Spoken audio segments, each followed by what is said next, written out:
გამარჯობა. დღევანდელ ვიდეოში გესაუბრებით ისეთ ტურისტულ ადგილებზე, რომელთა მონახულებაც გამთვალიერებელს შეიძლება სიცოცხლის ფასად დაუჯდეს. მთა-ჰუაშანი, ჩინეთი. ეს ფიცრის საფეხმავლო ბილიკი ერთ-ერთი ყველაზე სახიფათო ტურისტული ადგილია მთელ მსოფლიოში. ამ კლდის მწვერვალზე სიარულის დროს საჭიროა სპეციალური აღჭურვილობა და კარგი ნერვები. ეს ორი რაღაც როგორც მინიმუმ აუცილებელია აქ გადასაადგილებლად. ტურისტებმა უნდა იარონ ნახევრად მორყეული 30 სანტიმეტრის სიგანის ფიცრებზე, რომლებიც არავინ იცის როდის ჩავარდება. ამ ადგილმა ჩემგან ვერანაირი სიმპათია ვერ დაემსახურა. ვილარიკას ვულკანი, ჩილე. თუ თქვენთვის ჩვეულებრივი ბანჯი ჯამპინგი არც თუ ისე ექსტრემალურია. ჩილეში არსებობს ამის განვითარებული მაღალ-ლეველიანი ვერსია. აქ ხტომა არ ხდება სტანდარტულად, როგორც არის ხოლმე. მაგალითად ხიდიდან ან რაიმე მსგავსი. აქ პირდაპირ აქტიური ვულკანის კრატერში გადაეშვებით, სადაც დაბლა ცხელი ლავა თუხთუხებს. კრატერში ჩასახტომა და ერთადერთი რეალური გზა მხოლოდ ვერტმფრენიდან არის, რაც კიდევ უფრო ზრდის რისკებს. წარმოიდგინეთ, ვერტმფრენიდან უნდა გადახტეთ კრატერში, მიუახლოვდეთ მაგმას და ისევ ზემოთ ავარდეთ. რატომ ერთობა ხალხი ასეთი რაღაცებით? El Caminito del Rey, ესპანეთი. El Caminito del Rey ითარგმნება როგორც პატარა ბილიკების მეფე. ეს არის ვიწრო ბილიკი, რომელიც მიმაგრებულია ციცაბო კლდესა და ვიწრო ხეობაზე. მდებარეობს მალაგის პროვინციაში, ესპანეთში.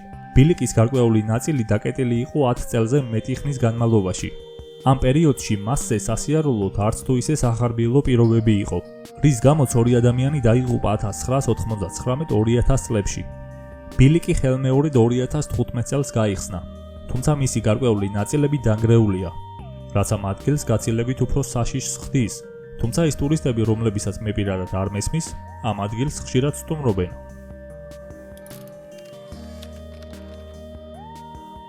იოსემიტის ეროვნული პარკი, კალიფორნია, ამერიკის შეერთებული შტატები. საუბედუროდ იოსემიტის ეროვნულ პარკში მდებარე ნახევარ გუმბათზე აძრომას ერთ დღეს 60 ადამიანის სიცოცხლე შეეწირა. ორი მოგზაურის გვამი მდინარის იმ ნაწილმა წაიღო, სადაც დინება ძალიან სწრაფი და მღელვარია. ეს ნაწილი კი გუმბათის ქვეშ გადის. გუმბათი გაჭიმულია 1524 მეტრ სიგრძეზე. პარკის რეინჯერები უფლებამოსილნი არიან და ეხმარნონ მოხეტიალებს მასზე ასვლაში, მაგრამ ეროვნული პარკის სერვისი ცდილობს გადააფიქრებინოს გუმბათზე ასვლა ისეთ ტურისტებს, რომლებიც არ არიან სულიერად მზად ამ მოგზაურობისთვის. მაგალითად, თუ აქვთ სიმაღლის შიში ან სხვა რაიმე პრობლემა, რამაც შეიძლება აქ ასვლა გაართულოს. გუმბათზე გაკეთებულია ლითონის ბაგირები, რომელთა დახმარებით მოლაშქრეებს შეუძლიათ ბოლო 122 მეტრის გავლა, მწვერვალამდე ყოველგვარი აღჭურვილობის გარეშე. თუ მოწყობილობები სველია, მასზე ასვლა გაცილებით დიდი რისკების წარმომქმნელია ხოლმე.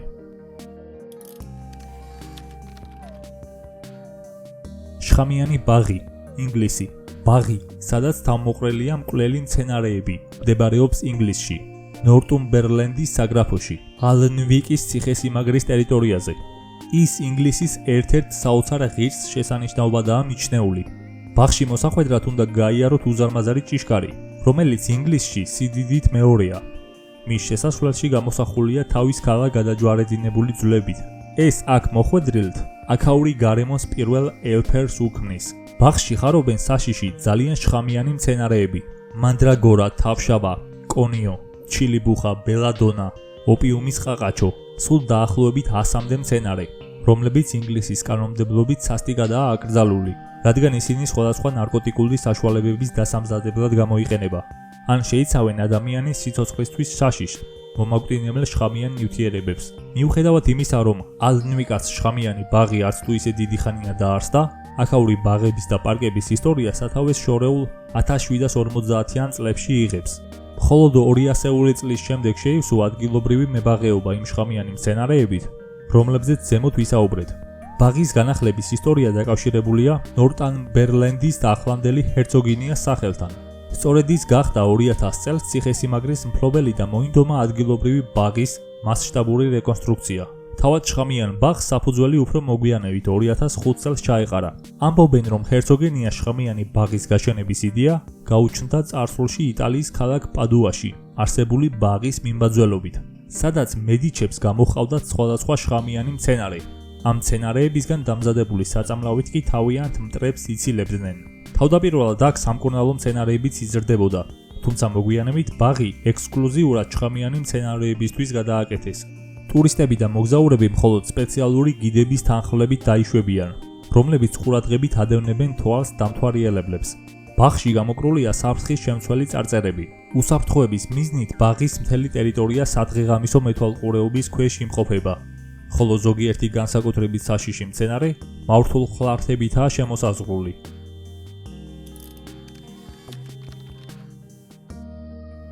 ჩერნობილის ტურები, უკრაინა. ჩერნობილი დღესდღეობით მიტოვებული ქალაქია, ჩრდილოეთ უკრაინაში კიევის ოლქში, ბელარუსიის საზღვართან. ქალაქი ევაკუირებული იქნა 1986 წელს, ჩერნობილის ატომური ელექტროსადგურის ავარიისას, რომელიც ქალაქიდან 14,5 კილომეტრში მდებარეობდა. ჩერნობილი დღესაც რადიაციის დიდ წყაროს წარმოადგენს. 1986 წლიდან არც ხდება ადამიანთა ინტერესი მისდამი. ბევრს აინტერესებს თუ როგორ გამოიყურება ეს ადგილი კატასტროფის შემდეგ. ამ ინტერესის დასაკმაყოფილებლად შეიქმნა ჩერნობილის ტურები, რომლებიც შესაძლებლობას გვაძლევს მოვინახულოთ მიტოვებული ქალაქი. მიუხედავად იმისა, რომ ადგილები, რომლებსაც ტურები მოიცავს, ნაკლებად რადიაციულია და მნახველებისთვის საფრთხის შემცველად არ მიიჩნევა, დაზღვეული მაინც არავინაა. ტურისტებს ეკრძალებათ გარეთ ჭამა. მათ უფლება არ აქვთ შეეხონ მცენარეებს, რადგან ნებისმიერი სახის კონტაქტი დიდ რისკთანაა დაკავშირებული. ჩემი შეფასებით ეს ადგილი არის ძალიან საინტერესო, რადგან ერთ-ერთი უიშვიათესი ადგილია ამხელა მასშტაბებით, სადაც ადამიანს ბუნება მსძლია და არა პირიქით. ევერესტი. ევერესტი დედამიწის უმაღლესი მწვერვალია, რომლის სიმაღლეც ზღვის დონიდან 8848 მეტრი არის. ჰიმალაიში ნეპალისა და ჩინეთის საზღვარზე. ადამიანები დიდი ხანია ცდილობენ მის დაპყრობას, თუმცა ეს პირველად 1953 წელს მოახერხეს. ამ მთას ყოველ წელს ასობით ადამიანი სტუმრობს, თუმცა ეს სულაც არ ნიშნავს, რომ ეს უსაფრთხოა. დაახლოებით 280 ადამიანი დაიღუპა მისი დაპყრობის მცდელობისას, ხოლო ათასობით მათგანმა ვერ შეძლო მწვერვალზე ბოლომდე ასვლა, მიყენებული დაზიანებებისა და ავადმყოფობების გამო. საფრთხეს წარმოადგენს არა მარტო ზვავი, შტორმიან არამდგრადი ყინულიანი ადგილები, არამედ ჯანგბადის უკმარისობაც. რაც უფრო მაღლა ადიხარ, მისი დონეც შესაბამისად იკლებს. ევერესტი იმდენად ბრუტალური ადგილია, რომ ბევრი დაღუპული ტურისტის გვამიც კი ვერ ჩამოიტანეს დიდი რისკების გამო. პრაია დე ბოა ვიაჟემ, ბრაზილია. პრაია დე ბოა ერთ-ერთი ყველაზე პოპულარული ადგილია ბრაზილიაში. ქვიშიანი სანაპიროები და შესანიშნავი ხედები ტურისტებს მსოფლიოს სხვადასხვა კუთხიდან იზიდავს. აღსანიშნავია ის ფაქტი, რომ პრაია დე ბოა მარტო ტურისტებისთვის საყვარელი ადგილი არაა. მას 1992 წლიდან ხშირად სტუმრობენ ზვიგენებიც. დღესდღეობით 50-მდე ზვიგენის შეტაკების რიცხვია დაფიქსირებული, რომელიც ყოველწლიურად იზრდება. ამიტომ აქ საბანაოდ ჩასულ ტურისტს დიდი შანსია წყალში ჩასვლისას, არც თუ ისე გულთბილად დახვდნენ. მდინარე კოლორადო, ამერიკის შეერთებული შტატები. კოლორადო ერთ-ერთი ყველაზე დიდი მდინარეა მთელ სამხრეთ-დასავლეთ ამერიკაში.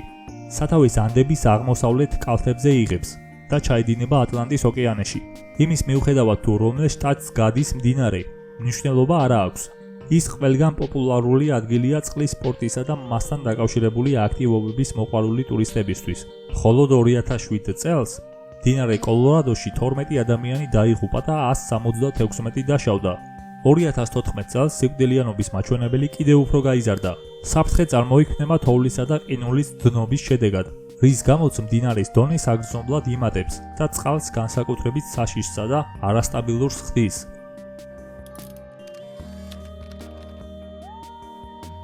სოდის ტბა, იგივე ნატრონის ტბა. ტანზანიის მთებს შორის მსოფლიოს ერთ-ერთი ყველაზე ვერაგი და მომაკვდინებელი ადგილია, რომელსაც სოდის ტბა ჰქვია. ეს ბუნებრივად წარმოქმნილი ტბა წარმოუდგენლად ბევრი ცოცხალი ორგანიზმის სამუდამოდ განსასვენებელ ადგილად იქცა, თავისი განსაკუთრებული ქიმიური შემადგენლობითა და მაღალი ტემპერატურის მქონე წყლით. ტბის სახელი ნატრონი ბერძნულად სოდას ნიშნავს. წყალში სოდის მაღალი კონცენტრაციაა. ნატრონის ტბაში ასევე გროვდება ვულკანური ფერფლი, რომელიც ახლომდებარე ტერიტორიიდან ხვდება წყალში. ფოტოგრაფმა ნიკ ბრანდტმა იმ ფრინველებისა და ცხოველების ფოტოები გადაიღო, რომლებიც ტბის სიახლოვეს დაიღუპნენ. მათ ქვის ქანდაკებების იერსახე მიიღეს. არავინ იცის ზუსტად როგორ კვდებიან ისინი, მაგრამ ჩანს, რომ ტბის დრამატულად ამრეკლავის ზედაპირი აბნევს მათ და როგორც ჩიტი ეჯახება მინის ფანჯარას, ისე ეჯახებიან ფრინველების წყლის ზედაპირს. როგორც ვიცით, წყალი შეიცავს ექსტრემალურად მაღალი რაოდენობის სოდას და მარილს. ეს ადგილი არ არის ისეთი ტურისტებისთვის, ვისაც გართობა ან დასვენება უნდა, თუმცა ფოტოგრაფიის კუთხით რთულია აქაურობის ანალოგის პოვნა. თუ მოგეწონათ ეს ვიდეო, აუცილებლად გამოიწერეთ არხი.